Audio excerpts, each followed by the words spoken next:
Hello students, welcome to my channel Gyan Ganit. आज हम करेंगे क्लास 12 का रिलेशन एंड फंक्शन चैप्टर। सबसे पहले है कि आपकी जो फर्स्ट यूनिट है, फर्स्ट यूनिट में दो चैप्टर है, relation and function and inverse trigonometric function. ये दोनों चैप्टर को मिलाकर 8 मार्क्स का पेपर में आएगा।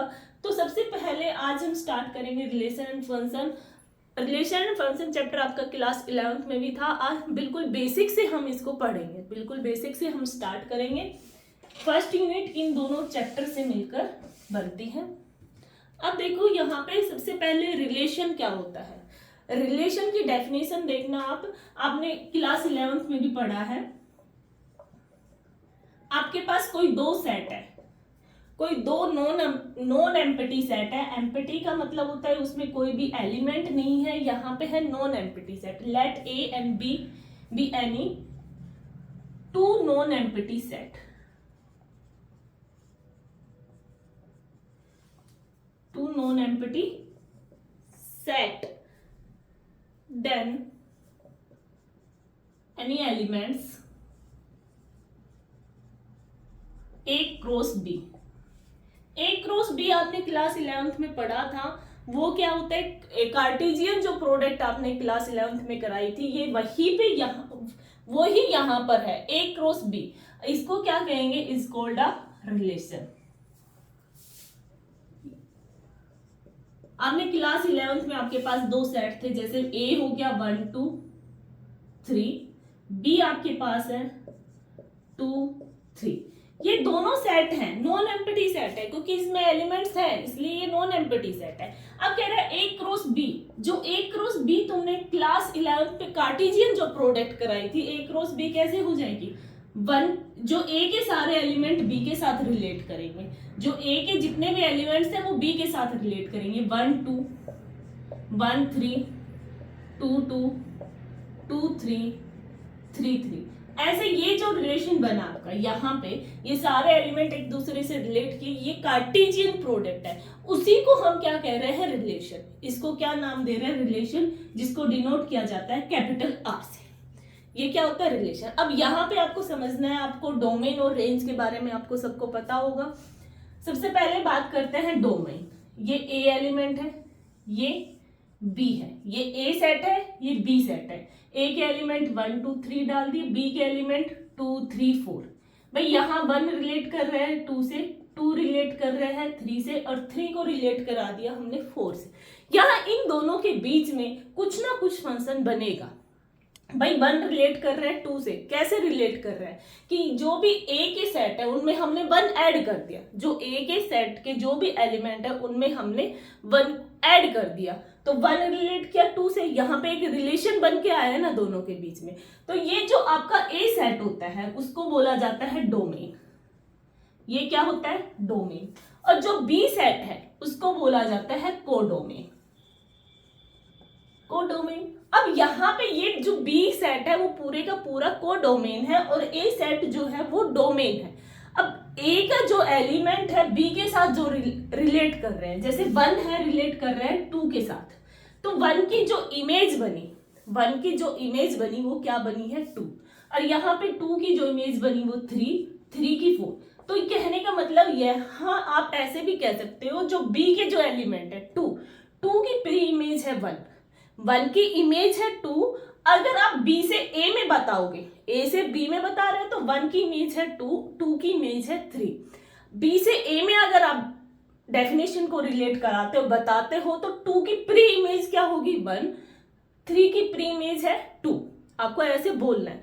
अब यहाँ पे देखो कोडोमेन, ये पूरा जो सेट बी होता है वो कोडोमेन होता है। रेंज क्या है, जो नंबर सिर्फ रिलेट कर रहे हैं, जो नंबर सिर्फ रिलेशन बना रहे हैं, वो होता है रेंज। अगर यहाँ पे 5 होता, 5 किसी के साथ रिलेट नहीं कर रहा, 5 जो नंबर है वो किसी के साथ रिलेट नहीं कर रहा, तो ये जो 2 3 4 5 ये सारे एलिमेंट्स क्या है, कोडोमेन के। लेकिन यहाँ पे रेंज जो बनेगी वो सिर्फ वो बनेगी जो नंबर्स के साथ रिलेट कर रहे हैं, जो ए के एलिमेंट के साथ रिलेट कर रहे हैं, जैसे 2 3 4। ये क्या हो गया, आपके पास रेंज हो गई। ठीक है, अब ये आपके पास आते हैं रिलेशन। अब आपको 12th में क्या पढ़ना है, टाइप ऑफ रिलेशन। कितने टाइप्स के रिलेशन बनाते हैं ये देखेंगे। इतना आपको समझ आया होगा बिल्कुल अच्छे से, डोमेन, रेंज। अब आप पढ़ना टाइप ऑफ रिलेशन। जो आपको मेन पढ़ना है वो देखो एक बार, मेन जो है बिल्कुल एग्जाम के पॉइंट ऑफ व्यू से वो ही हम करेंगे, एक्स्ट्रा कुछ नहीं करेंगे, लेकिन उन सब चीजों को बिल्कुल अच्छे से आपको समझना है। सबसे पहले आपके पास आता है आइडेंटिटी रिलेशन। आइडेंटिटी रिलेशन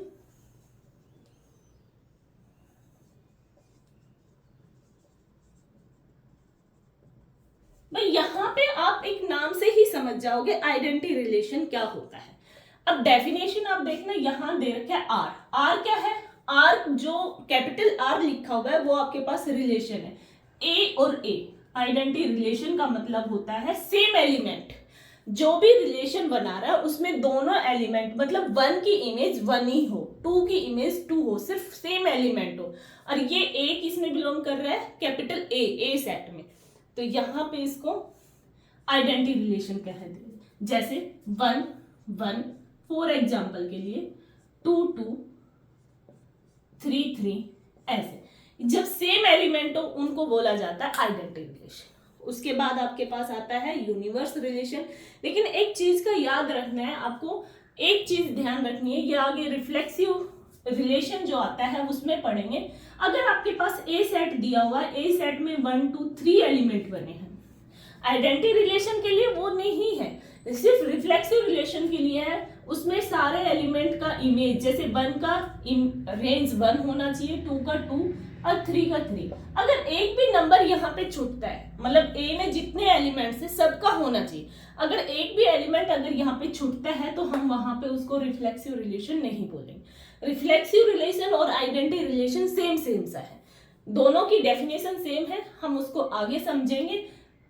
अभी आपको ये याद रखना है कि आइडेंटिटी रिलेशन सेम एलिमेंट की सेम एलिमेंट के साथ रेंज बनाए, इमेज बनाए, वो क्या होता है? Identity relation. उसके बाद आता है यूनिवर्स रिलेशन।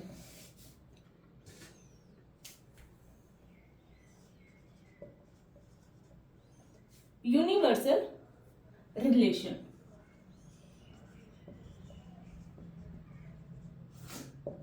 यूनिवर्स रिलेशन में क्या होता है कि इसमें ए क्रॉस ए कराया जाए, मतलब जो आपके पास रिलेशन बने वो ए क्रॉस ए में बने, मतलब ए ही एलिमेंट जो ए सेट है उसकी प्रोडक्ट, कार्टेशियन जो प्रोडक्ट है वो ए ही सेट के साथ हो, वो क्या होता है? Universe relation. यूनिवर्स का तुम मतलब समझते हो, उसमें सब कुछ आ जाए। यूनिवर्स का मतलब उसमें सब कुछ आ जाए। तुमने यहाँ पे एक यूनियन और इंटरसेक्शन में पढ़ा था, यहाँ पे हमारा यू होता है, अंदर ये यूनियन, इन दोनों को मिलाकर हमारा ए यूनियन बी बनता था, इंटरसेक्शन हमारा बनता था ए इंटरसेक्शन बी, जो दोनों का कॉमन पार्ट था।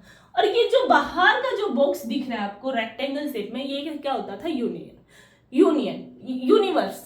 तो ये पूरा सारे एलिमेंट इसके अंदर आते थे। अब यहाँ पे भी आप इसी को यही समझोगे कि ये एक यूनिवर्स है, इसमें सब कुछ आएगा, ए क्रॉस ए। जैसे 1 2 3, ए में ये एलिमेंट है, तो अब यहाँ पे क्या क्या हो जाएगा? ए क्रॉस ए में 1 1 2 2 3 3 1 2 1 3 2 3, ये सब, ये क्या हो जाएगा? आपका पूरा आर। ये होता है यूनिवर्सल रिलेशन। उसके बाद अब एम्प्टी सेट तो समझते हैं। एम्प्टी का मतलब होता है बिल्कुल खाली, उसमें कोई भी एलिमेंट ना आए, एम्प्टी रिलेशन। किसी का भी किसी के साथ कोई रिलेशन ना बने, किसी के साथ भी कोई भी रिलेशन ना बने, वो होता है एम्प्टी सेट। जैसे उसको 5 से भी आप डिनोट कर सकते हो। रिलेशन क्या बन के आए, कुछ भी ना निकले, वो होता है एम्प्टी सेट। अब उसके बाद आपके पास आता है जो आप जिसके ऊपर आपको क्वेश्चन करने हैं बेस, वो होता है 3 आपके पास रिलेशन है। एक तो होता है रिफ्लेक्सिव, सिमेट्रिक और ट्रांजिटिव। ये 3 रिलेशन है, ये 3 रिलेशन आपको करने हैं, उसी के ऊपर बेस आपकी पूरी एक्सरसाइज चलेगी। लेकिन ये तीनों रिलेशन हम समझेंगे नेक्स्ट वीडियो में। आज के लिए अभी इतना ही करेंगे।